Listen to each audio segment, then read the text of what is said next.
오늘 은혜 받을 하나님의 말씀은 호세아 6장 1절부터 11절의 말씀을 교독하겠습니다. 오라, 우리가 여호와께로 돌아가자. 여호와께서 우리를 찢으셨으나 도로 낫게 하실 것이요 우리를 치셨으나 셈어 주실 것임이라. 여호와께서 이틀 후에 우리를 살리시며 셋째 날에 우리를 일으키시리니 우리가 그의 앞에서 살리라. 그러므로 우리가 여호와를 알자. 힘써 여호와를 알자. 그의 나타나심은 새벽빛같이 어김없나니 비와 같이 땅을 적시는 늦은 비와 같이 우리에게 임하시리라 하니라. 에브라임아, 내가 내게 어떻게 하랴? 유다야, 내가 내게 어떻게 하랴? 너희의 인애가 아침 구름이나 쉬 없어지는 이슬 같도다. 그러므로 내가 선지자들로 그들을 치고 내 입의 말로 그들을 죽였노니 내 심판은 비처럼 나오느니라. 나는 인애를 원하고 제사를 원하지 아니하며 번제보다 하나님을 아는 것을 원하노라. 그들은 아담처럼 언약을 어기고 거기에서 나를 반역하였느니라. 길르앗은 악을 행하는 자의 고울이라. 피 발자국으로 가득 찼도다. 강도떼가 사람을 기다림같이 제사장의 무리가 세겜길에서 살인하니 그들이 사악을 행하였느니라. 내가 이스라엘 집에서 가증한 일을 보았나니 거기서 에브라임은 음행하였고 이스라엘은 더럽혀졌느니라. 11절 또한 유다여, 내가 내 백성의 사로잡힘을 돌이킬 때 내게도 추수할 일을 정하였느니라. 아멘. 성경은 구원의 소식도 우리에게 분명하게 전해주는 구원의 책이지만 동시에 성경은 갈등을 잘 기록하고 있습니다. 그 갈등은 하나님과 안 믿는 사람과의 갈등이 아니고 하나님과 믿는 백성 간의 갈등을 잘 보여주고 있습니다. 하나님을 믿는다는 하나님의 백성이라는 이스라엘 민족은 이렇게 생각했습니다. 언제나 하나님께 제사를 드리고 율법을 잘 지켰다고 생각했습니다.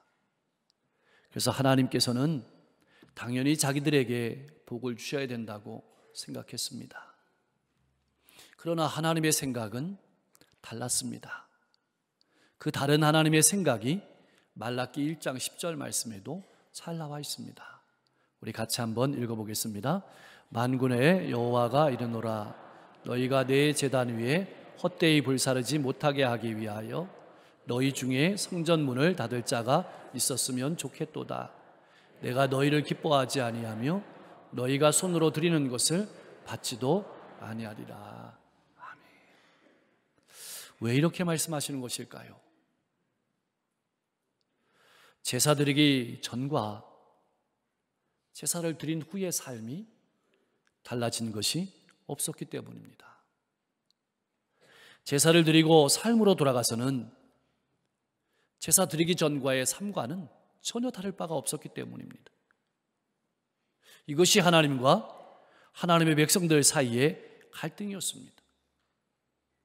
이스라엘 백성들은 우리가 제사를 잘 드렸으므로 하나님이 복을 주셔야 된다고 생각하고, 하나님께서 너희가 언제 제사를 잘 드렸느냐고 반문하시는 겁니다. 사랑하는 성도 여러분, 나의 삶은 어떻습니까? 예배 드리기 전과 예배 드린 후의 나의 삶은 어떻게 다릅니까? 나도 이스라엘 백성처럼 생각하며 살아가고 있지는 않습니까? 그렇게 살아가는 이스라엘 백성들에게 선지자는 이렇게 호소합니다. 첫 번째로 여호와께 돌아가자. 이 말씀은 하나님이 어떤 분이신지 알고 회개하자는 말씀입니다. 여러분, 우리가 왜 하나님께 돌아가야 되는 것일까요? 하나님만이 우리를 싸매시고, 하나님만이 우리를 고치시고, 하나님만이 우리의 죄를 사하시고, 하나님만이 우리를 일으키실 수 있기 때문입니다.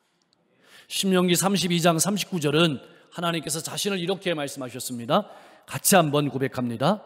이제는 나 곧 내가 그인 줄 알라. 나 외에는 신이 없도다. 나는 죽이기도 하며 살리기도 하며 상하게도 하며 낫게도 하나니 내 손에서 능히 빼앗을 자가 없도다. 아멘. 죄를 심판하시기 위해서 하나님이 찢으신 것을 치료할 것은 어디에도 없습니다. 죄의 결과로 말미암아서 질병도 죽음도 우리에게 왔습니다. 그 질병을 치료하실 분도 그 죽음을 극복하시고 생명을 주실 분도 오직 하나님만이 하실 수 있다는 얘기입니다. 하나님께서는 예수 그리스도 안에서 우리를 살리시는 분입니다.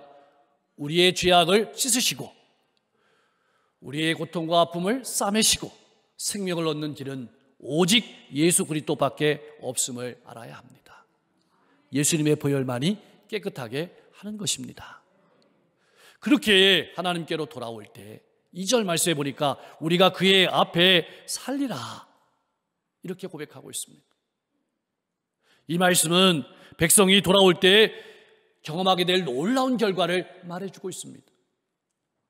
이제는 더 이상은 하나님을 떠나지 아니하고 우상을 쫓지 아니하고 하나님과의 관계 속에서 영적으로 육적으로 건강한 삶을 살아가게 될 것이다. 그렇게 말씀하시는 겁니다. 우리도 마찬가지입니다. 하나님께 돌아오면 낫게 하십니다. 싸매어 주십니다. 우리를 통해서 놀라운 일들을 이루어 가시는 겁니다. 혹 하나님을 떠났다가 돌아오신 분 있습니까? 참 잘 오셨습니다. 두 번째로 여호와를 알자라고 권면합니다. 이것을 2번이나 반복했습니다. 하나님께로 돌아가자는 한 번 말씀하셨는데 여호와를 알자는 2번 말씀했습니다. 이 말씀은 무슨 말일까요? 회개하는 일도 중요하지만 회개하고 난 이후에 하나님의 말씀을 따라 살려고 몸부림치는 일은 더욱 중요하다는 얘기입니다. 구원받는 일도 중요하지만 구원받은 하나님의 자녀로 하나님을 알아가며 살아가는 것은 그것보다 훨씬 중요한 일이라고 말씀하고 있는 겁니다. 이스라엘 백성들이 왜 넘어졌을까요? 힘이 없어서 능력이 없어서가 아닙니다. 하나님을 알지 못한 까닭입니다. 우리도 신앙생활에서 왜 넘어지게 되는 것일까요? 왜 실족하게 되는 것일까요? 그것도 같은 이유입니다. 우리는 넘어지게 되면 우리 자신을 찌릅니다. 나는 못난이라고 찌르고 그리고 낙심하고 절망할 때가 많습니다. 그러나 성경은 이렇게 말하고 있습니다. 하나님을 알지 못하기 때문이다. 오늘날 한국교회가 숫자는 많지만 영향력이 없는 이유도 하나님을 알지 못하기 때문입니다. 그래서 힘써 하나님을 알자라는 말은 하나님을 알기 위해서 쫓아가자, 하나님을 알기 위해서 몸부림치자, 여기에 우리의 힘과 노력을 경주하자, 그런 말입니다. 사랑하는 성도 여러분, 신앙의 자유와 행복은 바로 하나님을 아는 데 있다는 것을 잊지 마십시오. 그래서 예수님께서 자기를 따라오는 무리를 향해서 요한복음 8장 32절에서 이렇게 말씀했습니다. 우리 같이 한번 읽어보겠습니다. 진리를 알지니 진리가 너희를 자유케 하리라. 진리가 누구입니까? 예수님입니다. 예수님만이 우리를 자유케 하는 분입니다. 예수님만이 우리의 기쁨이 되시는 분입니다. 성경은 어떤 책입니까? 그리스도 예수 안에서 하나님께서 자신이 어떤 분이신지를 가슴을 열어서 우리에게 보여주신 책입니다. 나는 얼마나 말씀을 따라 살려고 몸부림치며 살아가고 있습니까? 그런 하나님의 백성들에게 하나님께로 돌아오고 하나님을 알기 위해서 몸부림치는 백성들을 향해서 이렇게 말씀하고 있습니다. 그의 나타나심은 새벽빛같이 어김없나니. 다시 말하면 하나님의 은혜와 은총은 확실하다, 분명하다, 그렇게 말씀하시는 겁니다. 하나님의 뜻대로 살려고 몸부림치는 자에게, 백성에게 하나님께서는 자신을 드러내시고 하나님의 은총을 부으시는 것은 틀림없는 일이다, 그렇게 말씀하시는 겁니다. 두 번째로 회개하는 백성에게, 하나님께 돌아오는 백성에게, 하나님을 알려고 힘쓰는 백성들에게 빛이 오면 어둠이 물러가는 것처럼 오랫동안 메말라 있던 그들의 심령을 촉촉하게 적셔주신다. 그들 영혼이 그들의 모든 삶이 풍성하게 될 것이라는 말씀이 이 말씀 가운데 들어있는 겁니다. 그러므로 하나님께로 인생을 돌이키고 하나님을 알려하고 그 뜻대로 살려고 몸부림치십시오. 하나님께서 은총을 베푸시고 풍성한 삶을 살아가게 하실 줄로 믿습니다. 그런데 말입니다, 하나님의 백성들은 끊임없이 하나님께서 선지자를 통해서 말씀을 외쳤지만 그 하나님의 음성에 귀를 기울이지 않았습니다. 소기의 경일기였습니다.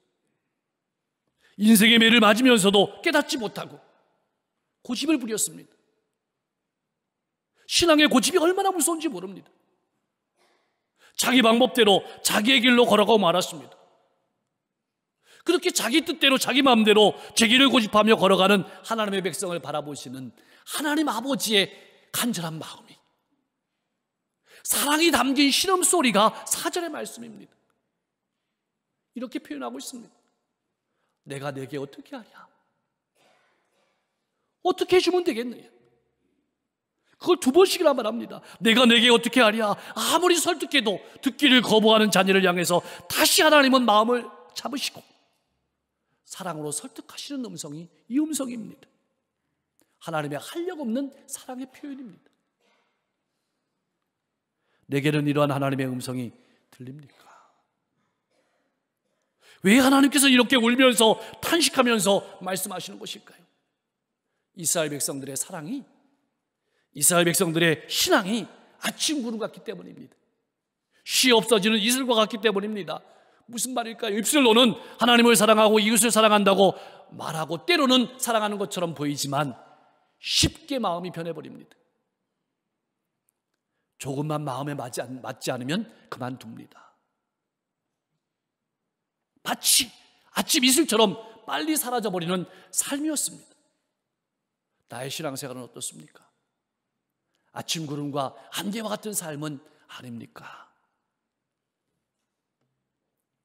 하나님께서는 그런 그들을 선지자들로 치고 이렇게 표현하고 있습니다. 여러분, 친다는 말은 채석장에서 사용되는 언어입니다.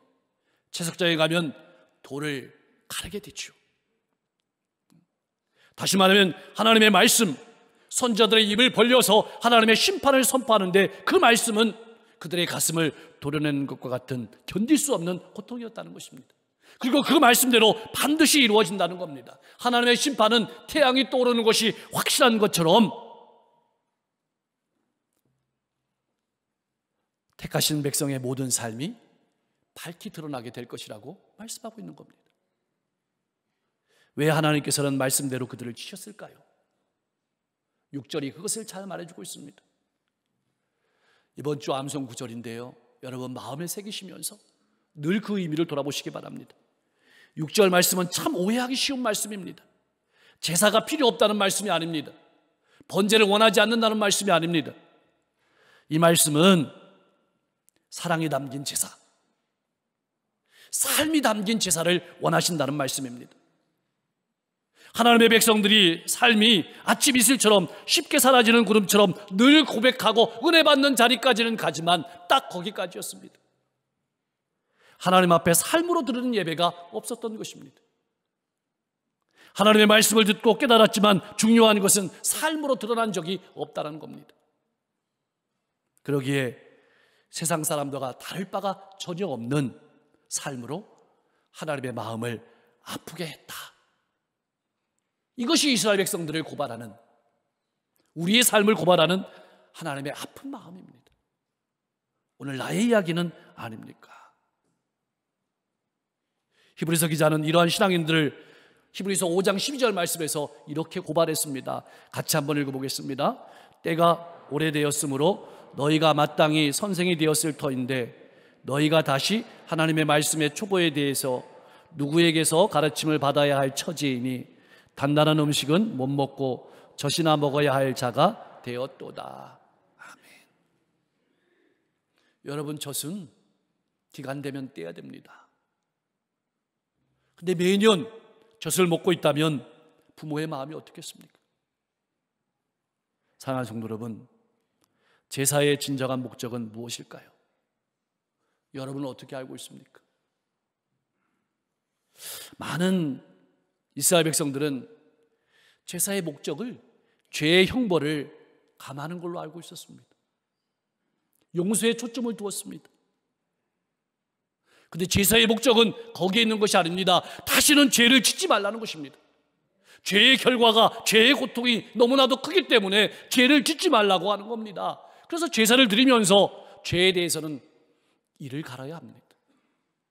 그런데 말입니다, 하나님의 백성들이라는 사람들은 제사를 드려서 속죄를 받을 수 있다는 생각으로 죄를 쉽게 지어버렸습니다.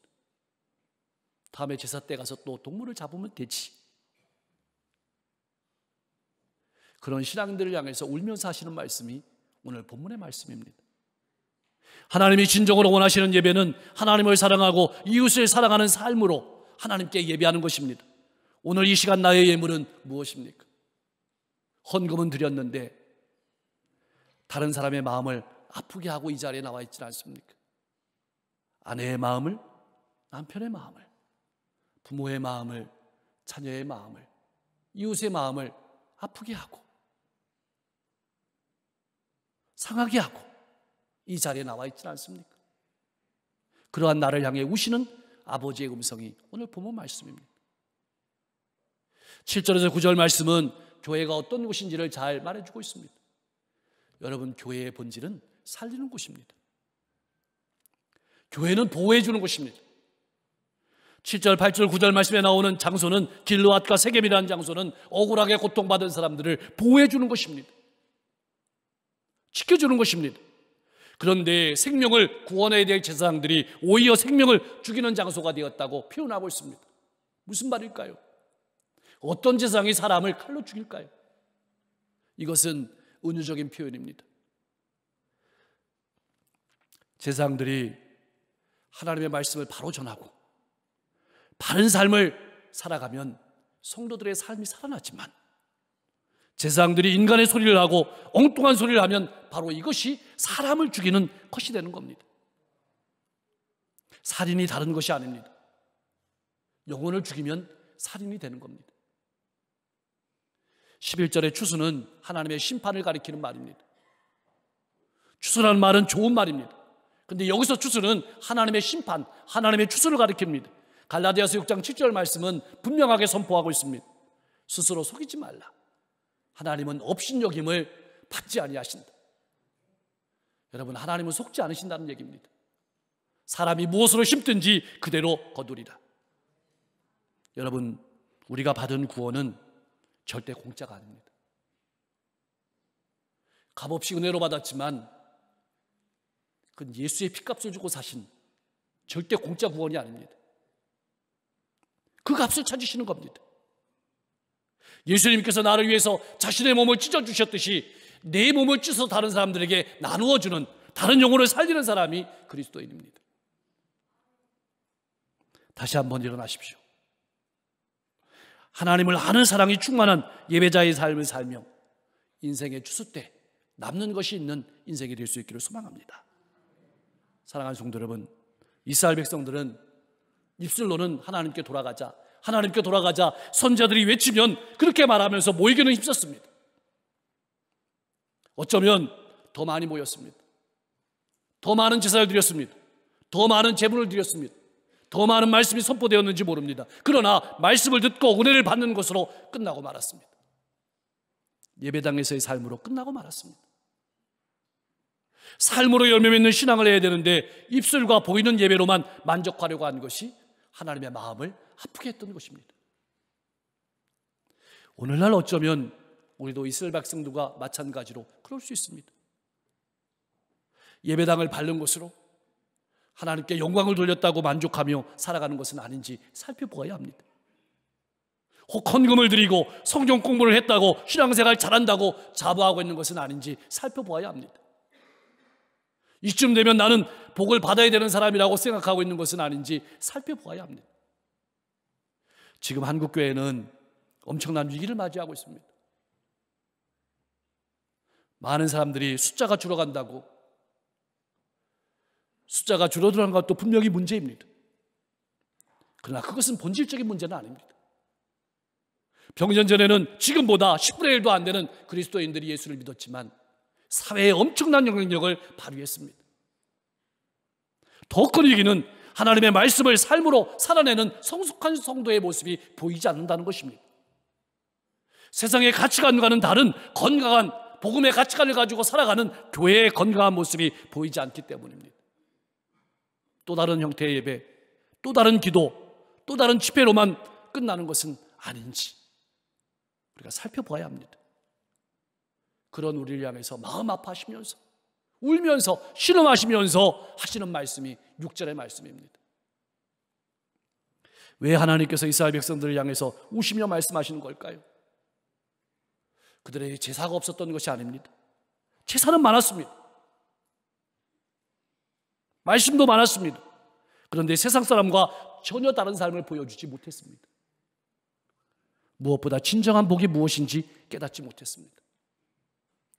시편 1편은 복 있는 사람이 어떤 사람인지 우리에게 분명하게 말해주고 있습니다. 시편 1편 2절 말씀은 이렇게 말합니다. 오직 여호와의 율법을 즐거워하여 그의 율법을 주야로 묵상하는 자로다. 하나님의 말씀을 즐거워하고 그 말씀대로 순종하며 살아가는 것이 성도의 진정한 복입니다. 본질적인 복입니다. 예수님께서는 산상설교에서 복이 무엇인지 이렇게 말씀했습니다. 심령이 가난하고 애통하고 온유하고 의에 줄이고 목마르고 긍휼히 여기고 마음이 청결한 자가 복이 있다. 의를 위해서 박해받는 자가, 복음을 위해서 박해받는 자가 복이 있다. 사랑하는 성도 여러분, 내가 생각하는 복은 어떤 복입니까? 나의 삶은 믿지 않는 사람과 어떻게 다릅니까? 내가 생각하는 복과 세상 사람들이 생각하는 복은 어떻게 다릅니까? 자녀가 성공하고 사업이 잘 되고 명예를 얻고 높은 지위에 올라가는 것이 복입니까? 그렇다면 세상 사람들과 똑같을 것입니다. 순서를 바로 해야 합니다. 분명히 하십시오. 물론 물질적인 축복과 건강의 축복도 당연히 받아야 합니다. 그러나 그 모든 것은 하나님을 잘 섬김으로 따라오는 결과가 되어야 되지 그것 자체가 목적이 되면 안 됩니다. 하나님이 원하시는 것을 알고 하나님의 뜻을 따라 살려고 몸부림쳐야 합니다. 그런 일주일의 피투성이의 삶이 우리의 재물이 되어야 하고 그것을 자녀에게 보여줘야 합니다. 그것만이 우리가 사는 길이고 이 땅의 교회들이 살아나는 길입니다. 꼭 기억하십시오. 온전한 도덕적 윤리적 삶은 살아도 되고 안 살아도 되는 선택이 아닙니다. 그것은 성도가 반드시 살아내야 될 사회적인 책임입니다. 하나님께서는 지금 우리가 그런 삶을 살아내기를 원하시는 겁니다. 날마다 복음의 가치관을 가지고 깨끗하고 정직한 삶을 살아가면서 부패된 세상에서 빛과 소금의 역할을 감당하기를 원하시는 겁니다. 어둡고 캄캄한 이 시대에 빛된 삶을 살아가기를 원하시는 겁니다.